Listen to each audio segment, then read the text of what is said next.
రాష్ట్రంలో బీఆర్ఎస్ గడ్డు పరిస్థితుల్లో ఉన్నట్టు అధిష్టానం నేతలు నిర్వహించిన సర్వేలో వెల్లడైందని ఆ పార్టీ వర్గాల ద్వారా తెలిసింది. అసెంబ్లీ ఎన్నికల నాటి పరిస్థితులతో పోల్చితే మాత్రం పార్టీ గ్రాఫ్ మరింతగా పడిపోయినట్లు సమాచారం. బీఆర్ఎస్ పబ్లిక్ పల్స్ ఎలా ఉందో తెలుసుకునేందుకు ఇటీవల అధిష్టానం పలు సర్వేలు నిర్వహించిందని అందులో ఈ విషయాలు వెల్లడయ్యాయని తెలిసింది. లోక్సభ ఎన్నికల్లో మెజారిటీ స్థానాల్లో గులాబీ పార్టీ 3వ స్థానానికి పరిమితమయ్యేలాగా ఉందని, అందుకే పోటీ చేసేందుకు కారు పార్టీ నేతలు వెనుకడుగు వేస్తున్నారని సమాచారం. కొన్ని స్థానాలకు అభ్యర్థులను సైతం ప్రకటించలేని పరిస్థితి నెలకొంది. ఇప్పటి వరకు ఖరారు చేసిన అభ్యర్థులు సైతం ఎన్నికల బరిలో ఉంటారా లేక పార్టీ మారతారా అనేది హాట్ టాపిక్గా మారింది. ఒక్క రిపోర్ట్లోనూ నో పాజిటివ్. రాష్ట్రంలో పార్లమెంట్ ఎన్నికలకు సుమారు 50 రోజులు మాత్రమే సమయం ఉన్నది. దీంతో పార్టీకి గ్రౌండ్ ఏ విధంగా ఉన్నదో తెలుసుకునేందుకు అధిష్టానంతో పాటు పోటీ చేసేందుకు ఆసక్తి ఉన్న నేతలు విడివిడిగా సర్వేలు చేయించుకుంటున్నారు. అసెంబ్లీ ఎన్నికల తర్వాత పార్టీ పరిస్థితి మరింత దారుణంగా మారిందని అందులో వెల్లడైనట్లు టాక్.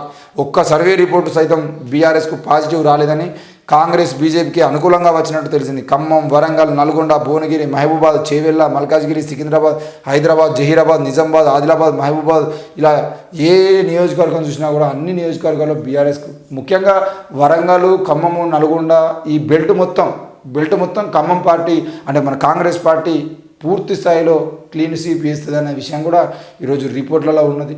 మరి ఖమ్మము, వరంగల్, నల్గొండ ఈ 3 జిల్లాల్లో ప్రభావం చూపిస్తుంది. దాంతోపాటు హైదరాబాద్లో అటు హైదరాబాదు చూసుకున్నట్లయితే పూర్తిగా అది అసదుద్దీన్ ఓవైసీకి కవిసమైనటువంటిది. ఇక సికింద్రాబాద్ నియోజకవర్గంలో ఎవరు పోటీ చేస్తారు? కిషన్ రెడ్డి మీద పోటీ చేసి గెలిచేది ఎవరు? కిషన్ రెడ్డి గట్టి పోటీ ఇస్తే మరి బీఆర్ఎస్ నుండి సికింద్రాబాద్ నుండి కనుక పద్మారావు గౌడ్ నిలబడితే మాత్రం తప్పకుండా ఆయన గెలిచేటువంటి అవకాశం. ఎందుకంటే బీఆర్ఎస్ సికింద్రాబాద్ ఎంపీ అభ్యర్థిగా పద్మారావు అని చెప్పేసి మనం చూస్తాను. ఒకవేళ పద్మారావు కనుక పోటీ చేస్తే సికింద్రాబాద్లో కూడా ఎంతో కొంత గెలుచుకునేటువంటి అవకాశాలు అయితే కనబడుతున్నాయి.